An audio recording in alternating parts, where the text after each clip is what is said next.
Lời đầu tiên, Mạnh Hoàn xin gửi lời chào đến mọi người và chúc cho mọi người có một ngày cuối tuần vui vẻ và hạnh phúc bên gia đình. Và trong cái thời gian vừa rồi thì Mạnh Hoàn ít có làm video đưa lên trên đây, là bởi vì do là con của Mạnh Hoàn ấy thì là cháu nằm viện một thời gian để điều trị bệnh, nên là thành ra Mạnh Hoàn rất là bận công việc nên là không có làm video nhiều. Và ngày hôm nay ấy, thì Mạnh Hoàn sẽ làm một cái video là quay những bộ combo của Mạnh Hoàn để cho mọi người biết là sản phẩm bên Mạnh Hoàn vẫn đa dạng. Anh chị em nhà mình nếu mà ai có muốn mua và sở hữu ấy thì liên hệ tới bên Mạnh Hoàn. Và đặc biệt là bên Mạnh Hoàn khi quý khách mua những combo từ là 25 triệu trở lên thì là Mạnh Hoàn sẽ hỗ trợ cho mọi người là trả trước 50%, còn 50% trở lại thì Mạnh Hoàn sẽ hỗ trợ cho mọi người là mua trả góp với mức lãi suất là 0% nha. Và đây là một bộ combo có thương hiệu CA Sound. CA Sound là thương hiệu đến từ Đài Loan. Và mic, vang và đẩy thì được nhập trực tiếp từ Đài Loan về nha mọi người. Còn loa với súp thì là được sản xuất ở tại Việt Nam để cho cái giá thành nó cạnh tranh nó sẽ giảm xuống. Nhưng chất lượng có thương hiệu thì nó không hề giảm đi nha mọi người. Và đây là rất là đẹp, một bộ combo của CA Sound. Bộ này là gồm có một mic, một vang cơ, một quản lý nguồn và một đẩy 2 kênh, đôi loa full, bass 30 và một sub bass 40. Ai muốn sở hữu bộ này thì liên hệ trực tiếp với âm thanh Mạnh Hoàn, em sẽ báo giá và tư vấn cho mọi người, bởi vì là cái giá nó sẽ không chuẩn từng các bác ở xa, các bác ở gần. Và bộ này là vang cơ nha mọi người nha. Còn bắt đầu từ vào bộ thứ hai này thì nó sẽ là vang số. Và đây là một bộ combo là CP của Leco, một thương hiệu đến từ Nhật Bản. Hàng này là toàn bộ là được nhập khẩu nha mọi người nha. Leco là một thương hiệu đến từ Nhật Bản và có nhà máy đặt sản xuất ở bên Trung Quốc. Và toàn bộ những dòng sản phẩm của Leco thì toàn bộ là nhập khẩu chứ không có sản xuất ở tại Việt Nam nha mọi người. Nên là khi mọi người nghe cái chất lượng của Leco phải nói chính xác là chất âm của nó rất là sạch là một này, nó chiều sâu là hai này, và hát nó rất là nhẹ. Và cộng thêm nữa là đây là một bộ là combo của Motivi, một thương hiệu đến từ Italia. Bộ này cũng là vang số nha mọi người nha, vang số cao cấp. Một bộ này thì là cũng gồm có một mic, một vang, một quản lý nguồn và một đẩy. Súp thì là súp điện 40, phải nói rất là khủng nha mọi người nha. Súp này đánh rất là lực. Và đôi loa full bass 30 thuộc dòng cao cấp nhất của hãng Motivi bây giờ. Nói chung là hàng rất là ok. Và từ bộ thứ ba này trở vào thì là không phải là súp điện nữa mà là súp hơi nha mọi người nha. Đây là một bộ của hãng AZF, một thương hiệu đến từ Đức, là có nhà máy sản xuất ở tại Trung Quốc mọi người nha. Bộ Motivi này cũng toàn bộ là nhập khẩu cho mọi người nha, không có sản xuất ở Việt Nam. Chỉ duy nhất là một bộ CA Sound ngoài cùng kia là sản xuất ở tại Việt Nam, là gồm có loa và súp thôi.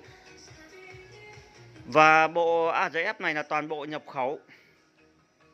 Đây là súp hơi nha mọi người nha, không phải súp điện. Và đây là dòng đẩy 3 kênh.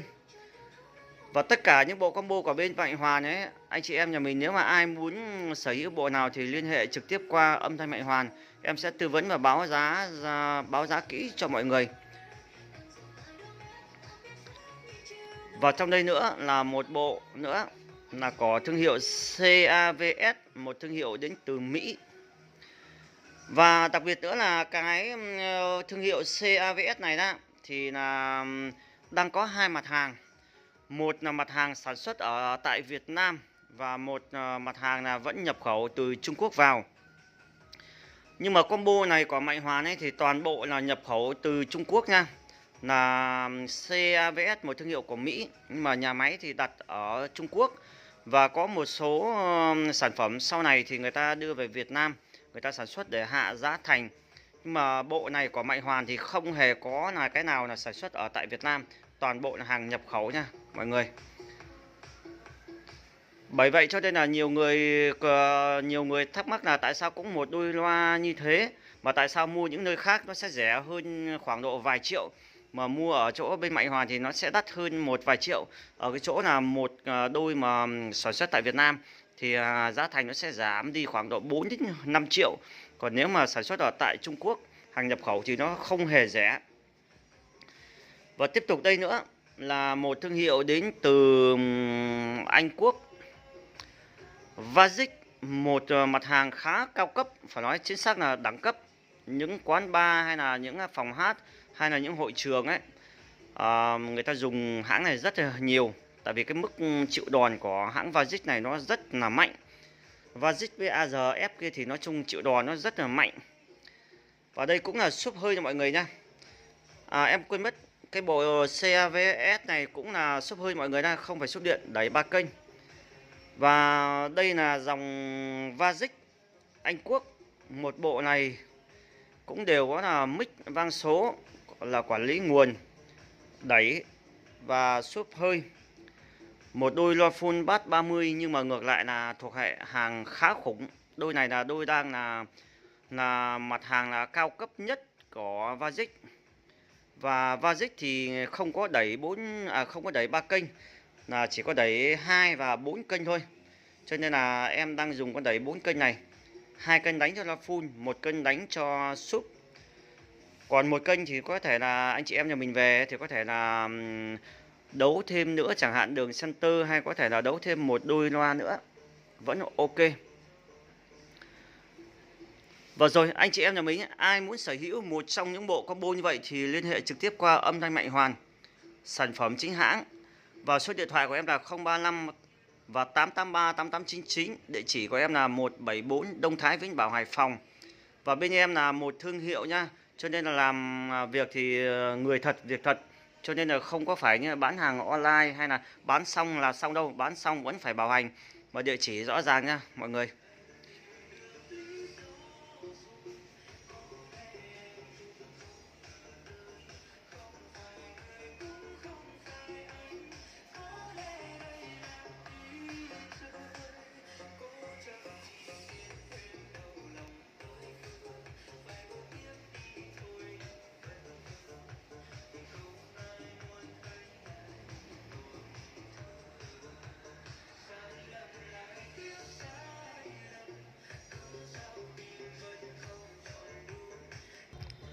Vừa rồi em xin được tạm dừng video ở tại đây. Và một lần nữa xin chúc cho mọi người có một ngày cuối tuần vui vẻ và hạnh phúc bên gia đình.